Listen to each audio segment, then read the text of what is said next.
At 2:31 p.m. Central Time on March 3, 2020, a tornado touched down near the Hendersonville city limit in Sumner County, Tennessee.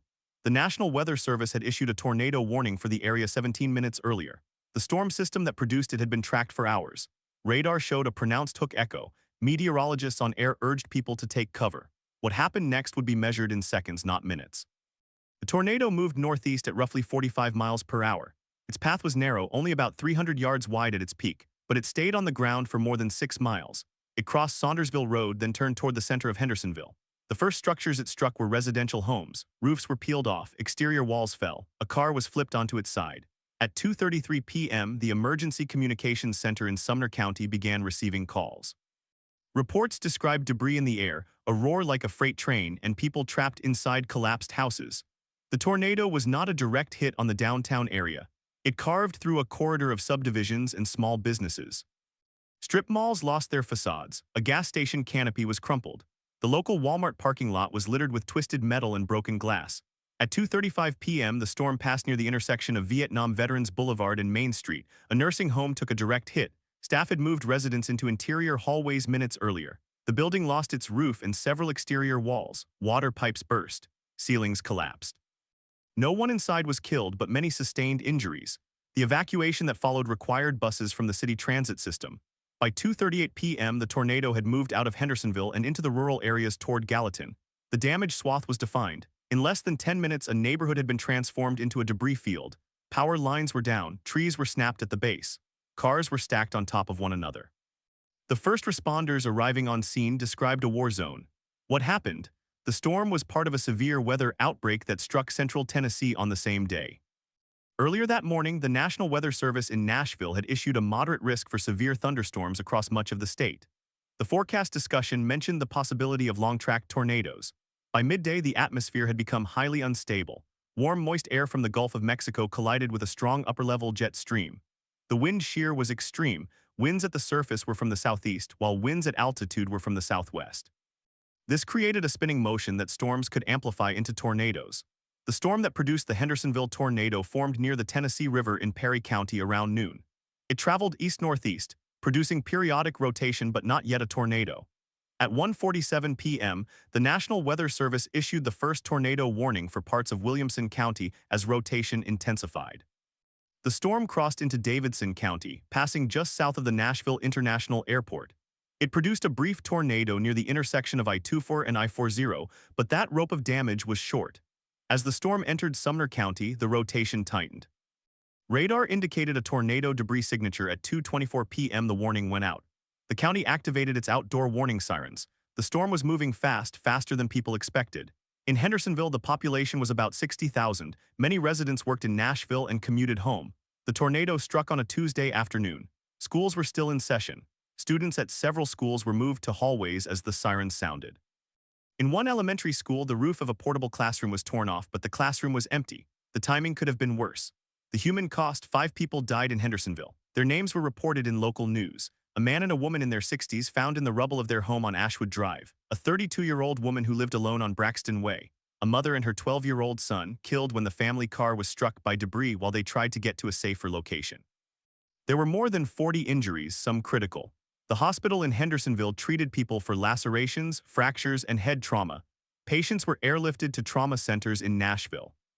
Investigators from the National Weather Service arrived the next day. They assessed the damage and rated the tornado at EF2 on the enhanced Fujita scale. Maximum winds were estimated at 130 miles per hour. That rating places the storm in the middle of the scale, not the rarest category, but powerful enough to cause catastrophic damage. The difference between an EF2 and an EF3 often comes down to how well homes are constructed. In Hendersonville, many homes were built in the 1970s and 1980s without modern anchor bolts or hurricane clips. The roofs were the first to fail. The official report noted that the tornado was accompanied by large hail. Some observers reported golf ball-sized hail just before the tornado struck. The hail broke windows and damaged cars, but it also served as a precursor. Residents who noticed the sudden change from rain to hail had a few seconds to react. But what failed? The warning system itself worked. The National Weather Service issued a tornado warning 17 minutes before the tornado touched down in Hendersonville. That is an above-average lead time for the region. The average for tornado warnings in the United States is about 13 minutes. Here, the warning came early. The sirens sounded. Local media broadcast the warning. So why did 5 people die? One factor was the speed of the storm. The tornado moved at 45 to 50 miles per hour. That is fast. People who tried to drive away from it could not outrun it. In some cases, they drove directly into its path. The man and woman on Ashwood Drive died in a house that had no basement. Many homes in Hendersonville, like much of the Southeast, lack underground shelters. Mobile homes, a common housing type in parts of Tennessee, were not present in the affected neighborhood, but the homes that were there had crawl spaces, not cellars. The safest place inside a house without a basement is an interior room on the lowest floor. But when a roof is torn off and walls collapse, even that may not be enough. Another factor was the false alarm problem. The National Weather Service issues many tornado warnings each year. Most do not produce a tornado. In 2020, the probability of detection for tornado warnings was about 85%, but the false alarm rate was over 70%. That means for every 10 warnings, 7 do not result in a confirmed tornado. Residents become conditioned to sirens that do not lead to anything. They hesitate. They look outside to check if the sky is green, if the sirens mean something. That hesitation can be fatal. The mother and her son died in a car. They were trying to reach a relative's house that had a basement. They left their home after the warning. But on the road, they were caught in the rain and hail. Visibility dropped. The tornado likely descended without warning. They were not in a building. The emergency response that afternoon was swift. Search and rescue teams from Sumner County, Nashville, and nearby counties converged on Hendersonville. The Tennessee Emergency Management Agency deployed resources. The American Red Cross opened shelters, but the immediate priority was finding survivors in the debris. Neighbors used chainsaws to cut through fallen trees to reach trapped people. Volunteer fire departments arrived within minutes. The aftermath brought a familiar cycle. Donations poured in. Volunteers helped with tarping roofs and removing debris. The Federal Emergency Management Agency assessed the damage but did not issue a major disaster declaration at the requested level. The state provided grants for temporary housing. The city of Hendersonville passed emergency ordinances to waive building permit fees for repairs. Within a month, most of the visible damage was cleared, but the memories remained. Why does this event still matter? The Hendersonville tornado was not the deadliest of that day. That distinction belongs to the Putnam County tornado that struck Cookeville later that evening, killing 19 people. That tornado was an EF3 with winds up to 160 miles per hour. It struck at night when people were asleep. The Hendersonville tornado happened in the afternoon in broad daylight, yet 5 people still died. The question is not only about what the Weather Service could have done better, but about how communities prepare for storms that arrive with warning but without enough time. The outbreak of March 3, 2020, was a stark reminder that the Mid-South is a tornado danger zone. Tornado frequency in Tennessee is comparable to parts of Kansas and Oklahoma. But the region has fewer basements, more mobile homes, and a population that has grown rapidly without corresponding infrastructure for storm shelters. In the years since, some communities have built community shelters, but the cost is high. A single storm shelter for a neighborhood can cost several $100,000. Most cities cannot afford them. The National Weather Service reviewed its performance. No significant changes were made to the warning system. The lead time was within acceptable parameters, but the nature of tornadoes themselves limits what meteorologists can do. A supercell can produce a tornado in minutes. Radar can detect rotation but cannot always tell if a funnel has reached the ground. The decision to issue a warning is based on probability, not certainty. For the families of the 5 victims, the precise moment when the tornado changed their lives is etched in memory. There is no single failure to point to. The Weather Service issued the warning. The sirens went off. The news anchors told people to go to the basement, but for the man and woman on Ashwood Drive, there was no basement. For the mother and son in their car, there was no basement either. The investigation into the storm lasted days. Meteorologists mapped damage points, places where the roofs lifted, where the walls bent inward, where cars were thrown. They calculated the wind speeds necessary to cause that damage. They took photographs and measured the debris path. The final report was 7 pages long. It ended with a list of statistics: width, length, direction, rating, injuries, fatalities. But there is a deeper layer. This storm was not a freak event. It was part of a pattern. The climate in the southeast is warming. The Gulf of Mexico is getting warmer. The atmosphere can hold more moisture. Studies project that tornado activity in the region will increase in variability if not in overall frequency. The line between a near miss and a direct hit becomes thinner every year. The Hendersonville tornado also exposed the limits of personal preparedness. Many residents did not have a plan. When the sirens went off, they looked out the window instead of going to the hall. Some thought the storm would miss them. Some thought it could not be that strong.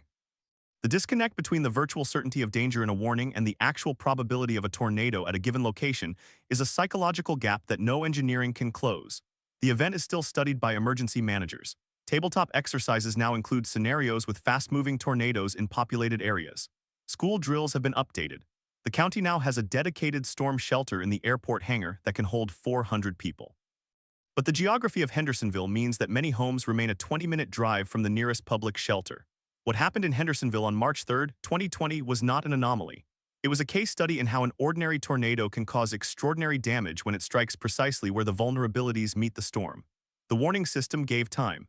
The people who died did not have a place to use that time. There is a specific moment that still haunts the local emergency manager.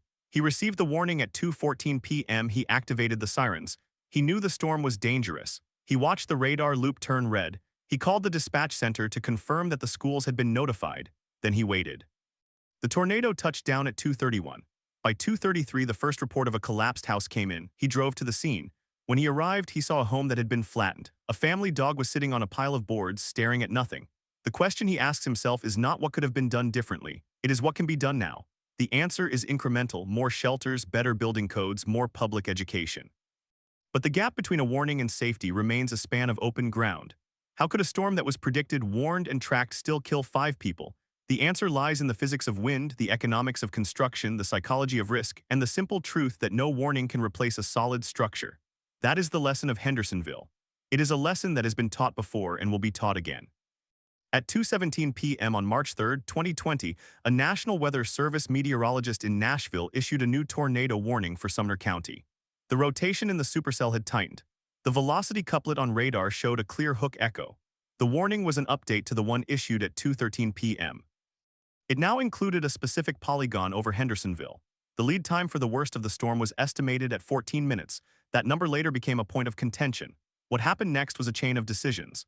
Emergency managers activated outdoor warning sirens at 2:18 p.m. Local television stations broke into regular programming. Radio stations relayed the alert. The wireless emergency alert system sent a text to every phone inside the polygon.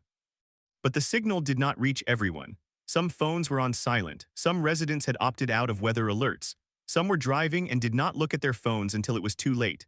At 2:24 p.m., the storm crossed the Cumberland River near the Old Hickory Dam. Spotter reports confirmed a funnel cloud. The tornado was on the ground by 2:26 p.m.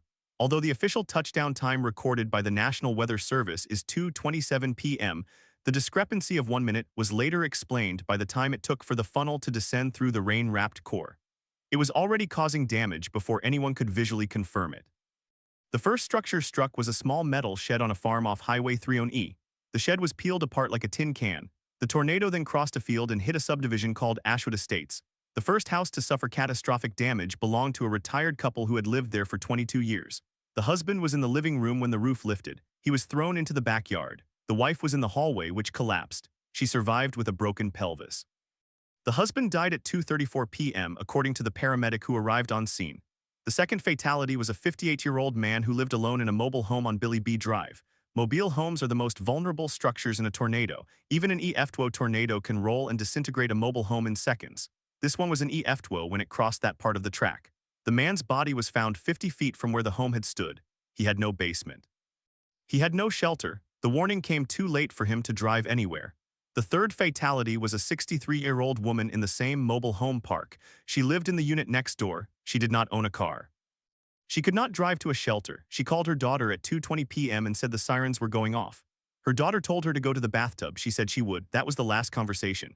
The tornado hit her home at 2:29 p.m. She was found in the bathroom. The tub had been ripped from the floor, but she was still inside it. She died from blunt force trauma. The fourth and fifth fatalities were the mother and son in the car. Their names were released later, a 42-year-old mother and her 15-year-old son. They had left their apartment on Sanders Ferry Road at 2:19 p.m. The mother had been told by a neighbor that a basement was available at a relative's house 6 minutes away. She drove east on New Shackle Island Road. The tornado was moving northeast at 45 miles per hour. They were driving toward it. The crash scene was reconstructed by the Tennessee Highway Patrol. The mother likely saw the tornado as she crested a hill. The rain was heavy. The hail had started. She may have tried to turn around. The vehicle left the road and struck a tree. The tornado then passed directly over the car. The vehicle was rolled twice. Both occupants were ejected. They died at the scene. The car was found upside down in a ditch. The emergency response was chaotic but organized. The Sumner County Emergency Operations Center was activated at 2:35 p.m. The first 911 calls reported a house on fire, but it was not a fire. It was a gas line rupture caused by the collapse. By 2:40 p.m., 20 calls were coming in per minute. Dispatch had to prioritize calls with reports of trapped victims. The Hendersonville Fire Department arrived at Ashwood Estates at 2:42 p.m. They found 7 homes heavily damaged, 3 completely destroyed.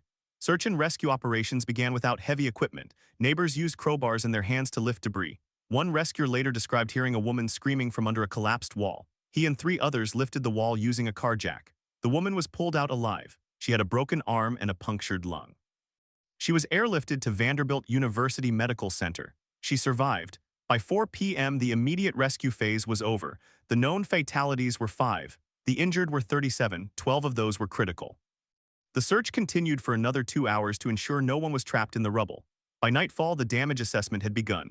The National Weather Service sent a team from the Nashville office to survey the path the next morning. The survey team walked the entire track. They measured damage in 4 zones. Zone 1, a metal shed and trees down. Zone 2, mobile homes destroyed, 1 frame home shifted off its foundation.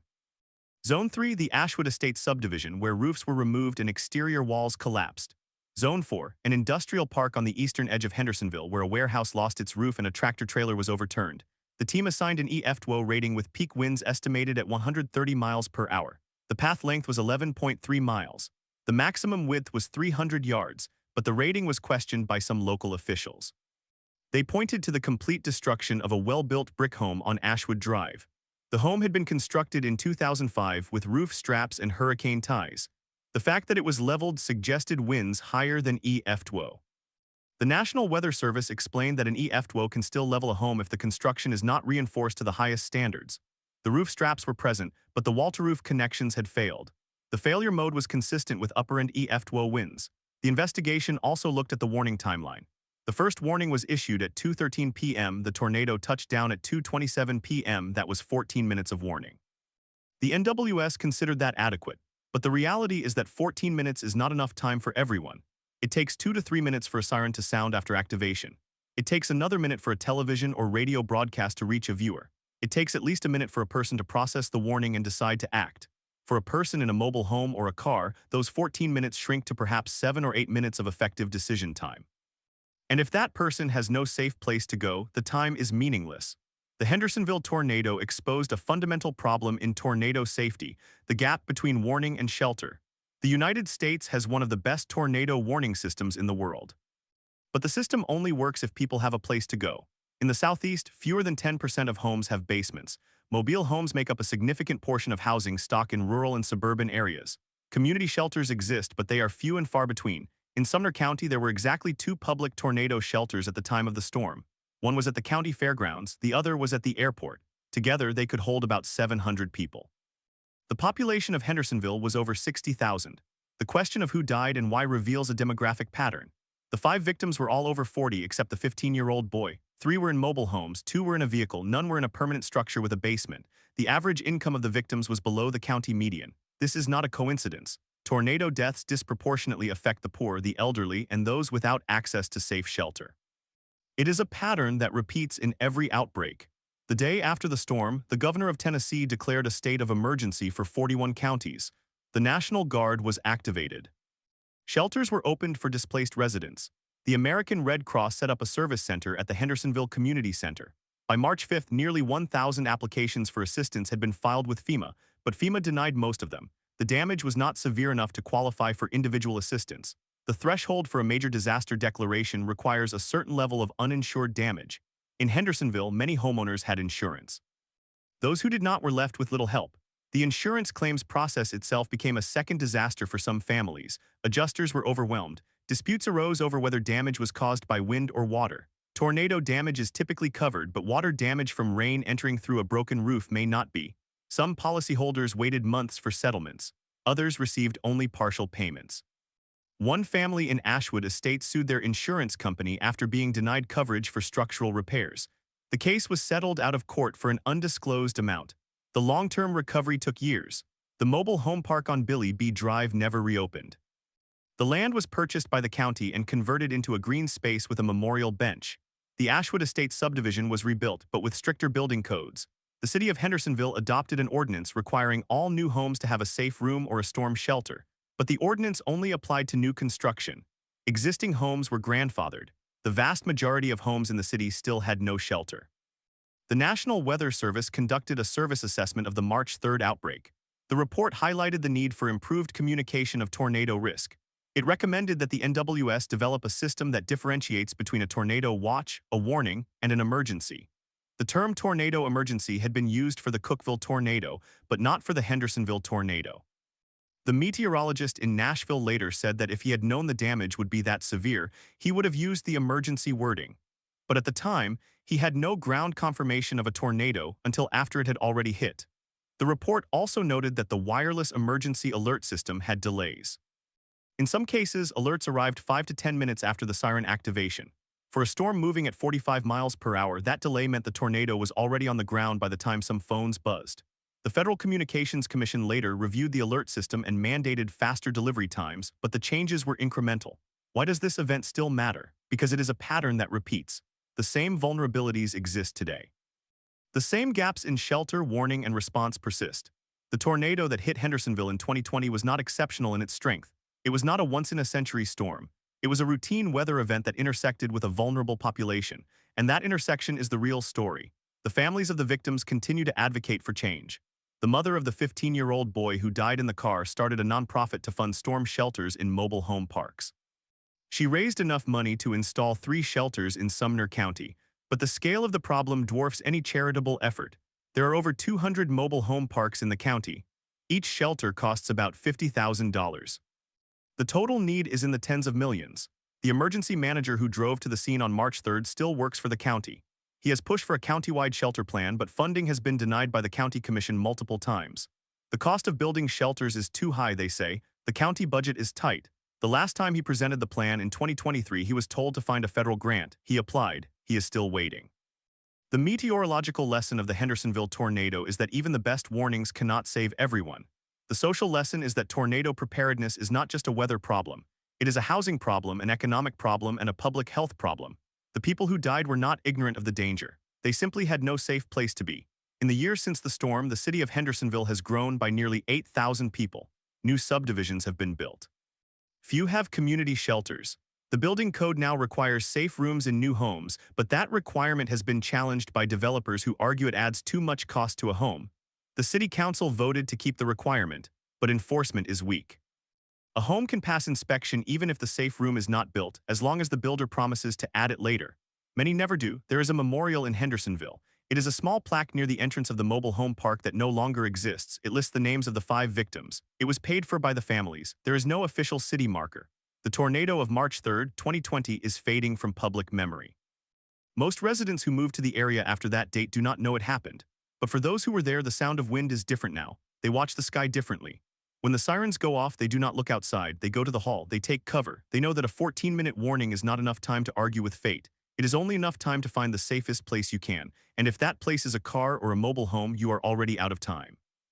The National Weather Service's Nashville office issued the tornado warning at 11:57 p.m. on March 2, 2020, for Sumner County. The warning was based on radar signatures indicating rotation in a supercell approaching from the west. The lead time was 14 minutes. That is above the national average. But the warning itself was a polygon, a geographic area drawn on a map to show where the threat existed. Inside that polygon were approximately 62,000 people. The polygon did not distinguish between a mobile home park in Hendersonville and a brick house in Gallatin. It treated everyone the same. The warning text read, "Take cover now. Move to an interior room on the lowest floor of a sturdy building. If in a mobile home, vehicle, or outdoors, move to the closest substantial shelter." The problem was that for many residents, the closest substantial shelter did not exist. The supercell that produced the Hendersonville tornado began forming over western Tennessee at about 10:30 p.m. It was part of a broader outbreak that would spawn at least 24 tornadoes across 3 states. The atmospheric conditions were classic for a March severe weather event: a strong low-pressure system, high instability, and wind shear. The Storm Prediction Center had issued a moderate risk for parts of Tennessee earlier that day, but moderate risk is not a guarantee. It is a probabilistic forecast. It means the environment is favorable for severe storms. It does not mean that every storm will produce a tornado. The public often misunderstands this. The moderate risk is a warning of potential, not a prediction of location. The meteorologist on duty that night at the Nashville office was an experienced forecaster. He had been watching the storms all evening. At 11:35 p.m., radar showed a tightening velocity couplet, a signature of a developing tornado just north of the Cumberland River. The forecaster issued a severe thunderstorm warning first, then upgraded to a tornado warning as the rotation strengthened. The decision to wait for a couplet before issuing the warning is standard practice. Issuing a warning too early can lead to false alarms, which erode public trust. But the trade-off is that some warnings come late. The tornado touched down at 11:57 p.m. The warning was issued at the same moment. The people in the path had no time to prepare. The tornado's path length was measured at 10.9 miles. The width varied from 200 yards to 400 yards. The forward speed was between 40 and 45 miles per hour. That means the tornado covered the distance from the Cumberland River to the eastern edge of Hendersonville in about 15 minutes. The first structures hit were in the Ashwood Estates subdivision. The damage there was EF2, with wind speeds estimated at 130 miles per hour. Homes were shifted off their foundations. Roofs were lifted and thrown. Trees snapped mid-trunk. The debris field was about a mile wide in some areas. 3 miles east of Ashwood Estates, the tornado crossed Billy B. Drive. The mobile home park, there was not a single park but a collection of individually owned lots with trailers on them. Some were old, some were new, none had a foundation. The damage at that location was rated EF1 with winds around 100 miles per hour. But EF1 winds are enough to overturn a mobile home. The trailers were not anchored to the ground with sufficient tie-downs. The county's building code did not require mobile homes to be tied down beyond the manufacturer's specifications. The manufacturer's specifications were designed for Category 3 hurricane winds, but they were not designed for tornado uplift forces. The trailers rolled and crumpled. 3 people died at that location. One was a 63-year-old woman who had lived in her trailer for over 20 years. She had no car, she had no family nearby. When the warning came, she called her daughter, who lived in a brick house 2 miles away. The daughter told her to come over, but the woman did not drive. She said she would wait. The trailer lifted off its supports, rotated 30 feet, and collapsed. The woman was found in the debris without a pulse. The cause of death was blunt force trauma to the head. Another victim was a 59-year-old man who lived in a trailer about 50 yards away. He had a truck. He had time to get in and drive away. But the road leading out of the park was a 2-lane road with no streetlights. He drove east into the storm. He was found in his truck, pinned against a guardrail, a tree through the windshield. The third victim at the mobile home park was a 47-year-old woman who was visiting her sister for the weekend. Her sister had a basement in her home in Gallatin. She had planned to drive there but decided to stay and ride out the storm with her sister. They huddled in the bathroom. The bathroom was in the center of the trailer. It was not a safe room. The trailer broke apart around them. The sister survived with a broken arm. The visitor did not. The fourth victim was the 15-year-old boy in the car with his mother on Vietnam Veterans Boulevard. His mother had been driving home from her shift at a grocery store. The boy was in the passenger seat. They heard the siren. They were a quarter mile from an apartment complex with an interior hallway. She pulled into the parking lot but could not find the entrance in the dark. The tornado struck the car. The boy died instantly from a head injury. His mother survived with a fractured spine. She still lives in Hendersonville. She does not drive in bad weather anymore. The fifth victim was a 24-year-old man who was walking home from a friend's apartment. He did not have a car. The friend offered to drive him, but the man said he would walk because the storm did not look that bad. He was caught in an open field. He was thrown into a drainage ditch. His body was found the next morning. Investigators from the National Weather Service conducted a damage survey the morning after. They used GPS and aerial photography to map the path. They interviewed survivors. They collected data on wind speeds using the enhanced Fujita scale, which relies on structural damage indicators. For the Hendersonville tornado, the highest indicator was a 2-story brick house that was shifted off its foundation. That gave an EF2 rating, but the EF scale does not measure risk to people. It measures structural damage. A mobile home can be destroyed by EF0 winds. The rating does not capture the vulnerability of the people inside. The NWS Service Assessment, released in May 2020, found that the warning performance for the Nashville tornado outbreak was mixed. The Cookeville tornado, which killed 19 people, had a warning lead time of 20 minutes, but the warning polygon for that tornado was issued as a tornado emergency, the strongest wording, because the radar signature was unmistakable. The Hendersonville tornado did not receive that designation. The assessment recommended that the NWS develop a more nuanced warning system that accounts for population vulnerability, not just radar intensity. The recommendation was noted. It has not been implemented. The emergency management after the storm revealed deeper coordination problems. The Sumner County Emergency Management Agency activated its Emergency Operations Center at 12:15 a.m. on March 3rd, but the director who was on scene could not communicate effectively with the NWS because his radio frequencies were blocked by debris. He used a cell phone, but the cell towers were overloaded. He called the NWS from a landline at a fire station. That call was delayed by about 12 minutes. That time, the tornado had already moved through the county and into Wilson County.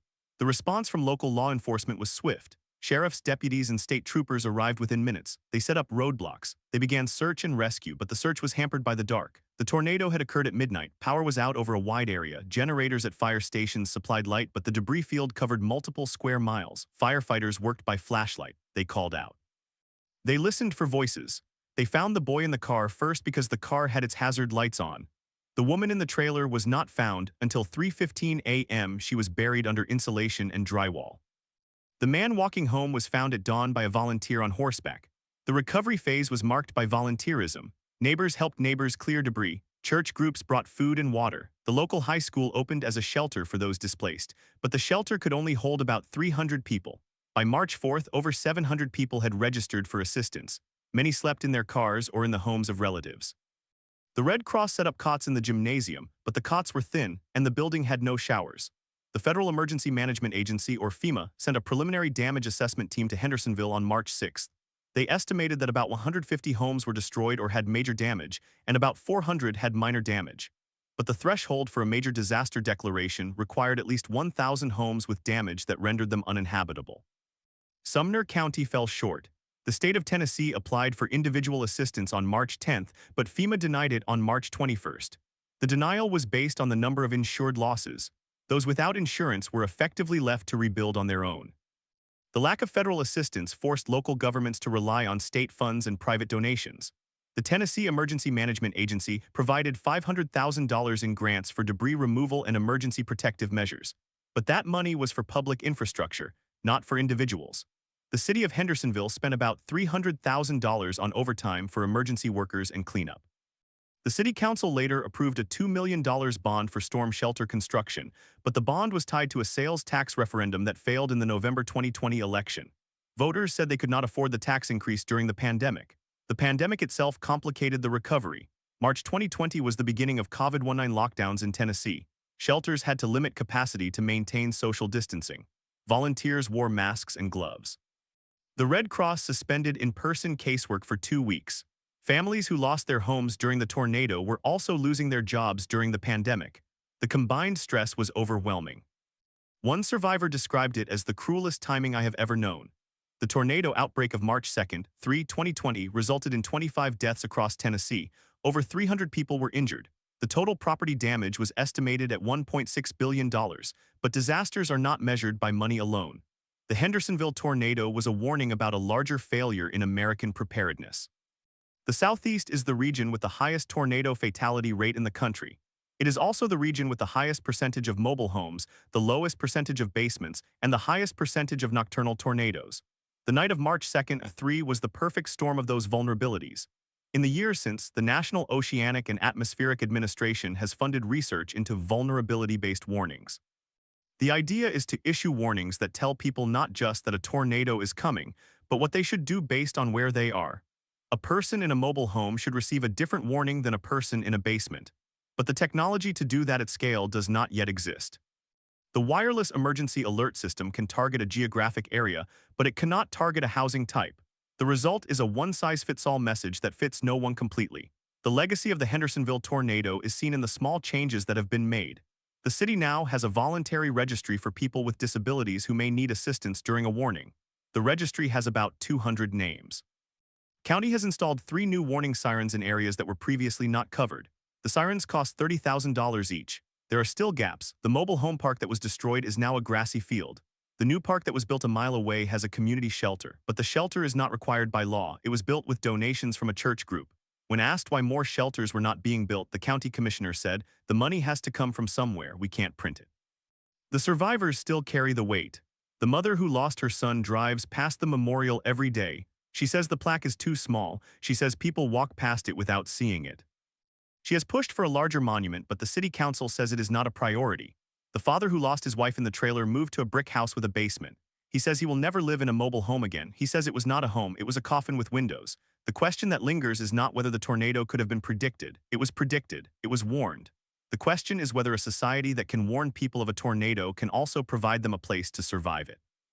The answer so far is no, and that is the story that the Hendersonville tornado tells. It is not a story about the weather, it is a story about what the weather reveals.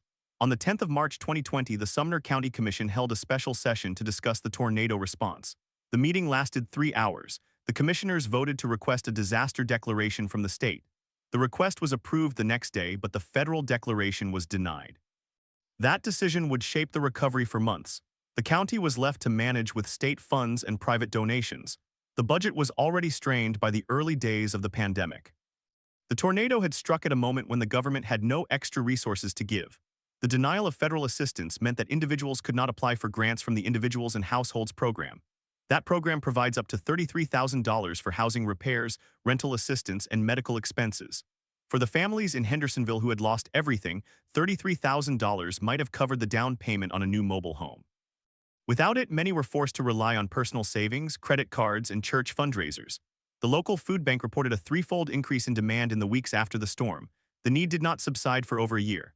The mental health toll became apparent in the months that followed. The Sumner County Crisis Intervention Team received over 400 calls related to the tornado in the first 6 months after the storm. Survivors reported symptoms of post-traumatic stress, nightmares, hypervigilance, anxiety when they heard thunder. Children had the hardest time. A study conducted by Vanderbilt University Medical Center in 2021 found that nearly 1 in 3 children in the affected areas met the criteria for probable post-traumatic stress disorder. The study also found that these children had higher rates of depression and behavioral problems than children in unaffected areas.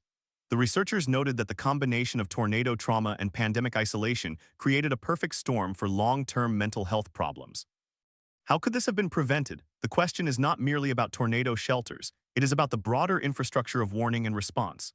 At 11:57 p.m. on March 2nd, the National Weather Service in Nashville issued a tornado warning for Sumner County. The warning said, a confirmed large and extremely dangerous tornado was located near Gallatin, moving northeast at 55 mph. That warning reached cell phones through the wireless emergency alert system. But the alert was a text and a tone. It did not say where to go. It did not say that mobile homes are death traps.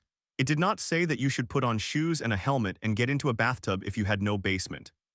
The warning was generic. The people who received it had to interpret it for themselves. The interpretation was often wrong. A survey conducted by the National Weather Service after the outbreak found that only about half of the people in the warning polygon actually took shelter. The reasons varied. Some did not hear the alert because they were asleep. Some heard it but thought it was a test. Some looked outside, saw no rain, and assumed the tornado was not coming. Some had no basement and did not know what to do. The survey also found that people who lived in mobile homes were less likely to take shelter than people in stick-built homes. This is counterintuitive, but it makes sense. Mobile home residents are often poorer, have less access to transportation, and may not have a car to drive to a community shelter. The shelter in Hendersonville was located at a church more than a mile from the mobile home park. At midnight, in the dark, with a tornado on the ground, that mile might as well have been 100. The NWS investigation into the tornado warning process revealed another failure: the lack of a tornado emergency for the Hendersonville tornado. A tornado emergency is the highest level of warning. It is reserved for when a confirmed violent tornado is on the ground and heading toward a populated area. The warning for Hendersonville was a standard tornado warning. The meteorologist on duty that night later said that he considered upgrading to a tornado emergency, but the radar signature was not quite consistent with a violent tornado. The damage survey later confirmed that the tornado was an EF3, which is violent for its width. But at the time, the radar showed a debris ball that was not as pronounced as the one in Cookeville. The meteorologist made a judgment call. That call saved no one. The human factor in warning decisions is rarely discussed, but it is central. The NWS meteorologists are trained to avoid crying wolf. If they issue too many tornado emergencies, the public becomes desensitized. If they issue too few, people die. The balance is impossible to strike perfectly. But in hindsight, the decision not to issue a tornado emergency for Hendersonville was a mistake. The NWS assessment acknowledged this indirectly. It recommended that future guidance allow for more flexibility in issuing tornado emergencies when the population is vulnerable, even if the radar signature is not textbook. The recommendation was careful. It did not assign blame. It did not name the meteorologist. But the implication was clear: the system needs to err on the side of warning. The broader problem is that tornado warnings are only as effective as the infrastructure that supports them. A warning is a piece of information. It does not build a shelter. It does not provide transportation. It does not wake up a sleeping family. The warning is the beginning of a chain, not the end. In Hendersonville, the chain broke at the point of action. People heard the warning. They did not know what to do. They did not have a place to do it. The warning became a source of helplessness rather than a call to safety. In the years since the tornado, the debate over mobile home safety has intensified. Building codes for manufactured homes have not changed. The Federal Manufactured Home Construction and Safety Standards, enacted in 1976, require that mobile homes be anchored to the ground to withstand winds of up to 70 miles per hour. A tornado can produce winds of over 150 miles per hour. The standard is not designed for tornadoes. It is designed for hurricanes. The result is that mobile homes are destroyed in any tornado above F1. The only way to survive in a mobile home during a tornado is to leave it. But if you cannot leave, you die. The question of whether mobile home parks should be required to have community tornado shelters has been raised repeatedly. In 2011, after the Joplin tornado, the National Institute of Standards and Technology recommended that all new mobile home parks include a storm shelter. No state has adopted that recommendation. In 2020, after the Tennessee tornadoes, the Tennessee General Assembly considered a bill that would require mobile home parks to build shelters if they received state subsidies. The bill died in committee. The opposition came from park owners, who said the cost would drive them out of business. The cost of a community shelter is about $200,000. The average mobile home park in Tennessee has about 100 lots. That works out to $2,000 per lot. Park owners said they could not pass that cost on to residents who already struggled to pay rent. The state did not offer grants or tax credits to offset the cost. The bill died. The lack of political will is not unique to Tennessee. Across the Southeast, states have resisted building codes that would require storm shelters or safe rooms. The reason is often cost and property rights, but the result is that tornado deaths continue to be concentrated in the poorest communities. A study by the University of Alabama in 2022 found that the tornado fatality rate in mobile homes is 35 times higher than in permanent homes. The study also found that the majority of tornado deaths in mobile homes occur at night when people are asleep. The pattern repeats every year. The Hendersonville tornado was a case study in this pattern. The 3 people who died in the mobile home park were all asleep. The woman in the trailer was found in her bed. The man in the 5th wheel was found near the door. He had probably woken up and tried to run, but he did not make it. The boy in the car had been awakened by his mother and told to get to the car. He did not know that a car is one of the worst places to be in a tornado. The car was flipped by the wind and crushed. He died instantly. The aftermath of the storm brought a wave of research into nocturnal tornadoes. Nocturnal tornadoes are twice as likely to be deadly as daytime tornadoes, even when controlling for intensity. The reasons are obvious. People cannot see the tornado, they are asleep, and they cannot hear the sirens if the power is out. But the research also found that people in mobile homes are less likely to wake up to warnings than people in permanent homes. The reason is partly socioeconomic. Mobile home residents are more likely to work night shifts and have irregular sleep schedules.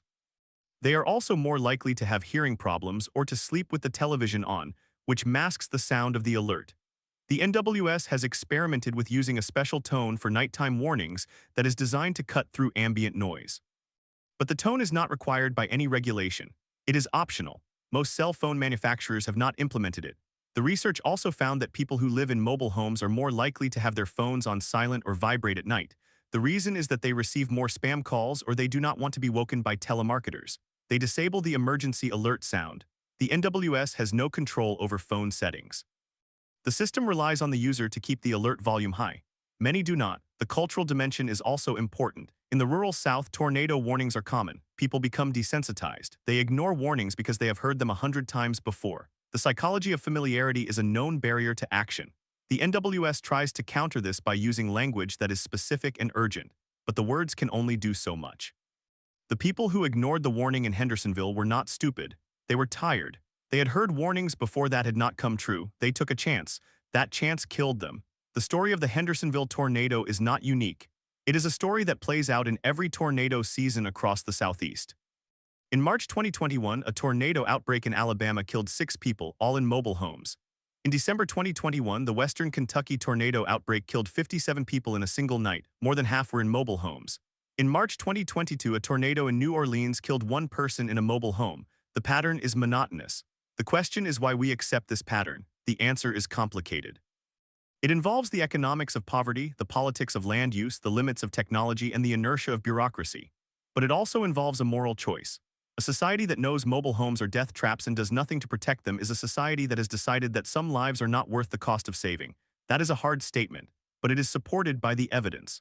The Hendersonville tornado exposed the gap between what we can do and what we are willing to do.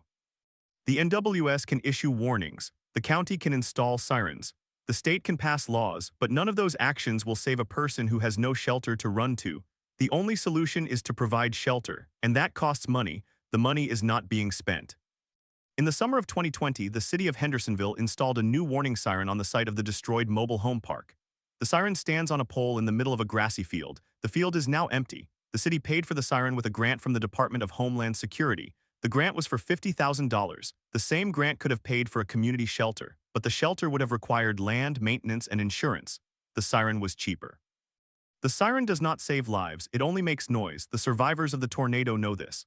The mother who lost her son has become an advocate for tornado safety. She speaks at city council meetings. She writes letters to the editor. She has testified before the state legislature. She tells her story again and again. She says that no one should die in a tornado in a mobile home. She says that the warning siren is not enough. She says that the memorial plaque is too small. She says that the city has not learned. She says that it will happen again, and it will. The next tornado will come. It will be at night. It will hit a mobile home park. People will die. The NWS will issue a warning. The sirens will sound, the phones will buzz, and the people will stay in their homes because they have nowhere else to go. The system will cycle through the same failure. The only question is when and how many. The Hendersonville tornado was not a freak event. It was a predictable outcome of a system that has chosen not to protect its most vulnerable citizens. The weather was not the culprit. The weather is always there. The fault lies in the decisions we make between storms. The decisions to build without basements. The decisions to leave mobile homes untethered to safety. The decisions to deny federal aid, the decisions to vote down taxes for shelters, the decisions to call warnings enough. The legacy of the storm is not the damaged buildings or the lost lives. It is the uncomfortable truth that we could have done more. We knew the risks, we knew the patterns, we had the data, we had the money, we chose not to act. The tornado did not choose whom to kill. It only followed the path of least resistance, and that path led through Hendersonville. It will lead somewhere else next time. At 11:58 p.m. on March 2, 2020, the tornado touched down. At 12:15 a.m. the search began. At 3:15 a.m. the last body was found. At dawn the survivors emerged. The story did not end there. It continues every time a warning is issued and no one moves. It continues in the silence of the empty field where the mobile home park used to be. It continues in the voices of the survivors who will not be silenced. The tornado is over. The lesson is not. In the months that followed the storm, the mother who lost her son drove to Nashville to testify before the state legislature. She sat in a wood-paneled hearing room and read a prepared statement. She described the sound of the wind, the darkness, the body of her son. She asked the lawmakers to fund a shelter program for mobile home parks. The committee listened. Then they thanked her for her testimony and moved on to the next agenda item. The bill that would have required tornado shelters in all new mobile home parks died in subcommittee. It did not reach a floor vote. The reason given was cost. The state estimated that building a community shelter in every mobile home park would cost more than $200 million. The state did not have the money. The state was already cutting its emergency management budget. Tennessee was not alone. In Alabama, a similar bill was introduced in 2020. It also died. In Mississippi, a bill requiring shelters for new mobile home parks was introduced in 2019 and again in 2020. It never passed. In Louisiana, a bill that would have required landlords to provide a safe room in every mobile home park was defeated after lobbying by the manufactured housing industry. The industry argued that the cost would reduce affordable housing. The argument worked. The number of mobile home deaths continues to rise. By 2023, the Centers for Disease Control and Prevention had compiled data showing that the annual tornado death rate in mobile homes had increased by 12% over the previous decade. The increase was concentrated in the Southeast. The reasons were demographic as much as meteorological. More people were moving into mobile homes as housing costs rose, and those homes were being built in areas with no public shelters. The same year, the National Institute of Standards and Technology published a study on the Western Kentucky tornado outbreak of 2020. That outbreak killed 57 people. The study found that 60% of the deaths occurred in mobile homes. It also found that over 30% of the dead had received a tornado warning on their phone but did not take shelter. The study concluded that the lack of accessible shelters was the primary factor, not the warning system itself. The same pattern holds for Hendersonville. Every person who died received a warning. 2 of them were awake. They had time to move. They did not move because they had nowhere to go. The man in the 5th wheel tried to run to a neighbor's house, but the wind caught him before he reached the door. The neighbor had a basement. He was 200 feet away. He might have made it if he had started running earlier, but he did not know how fast the tornado was moving. No one told him.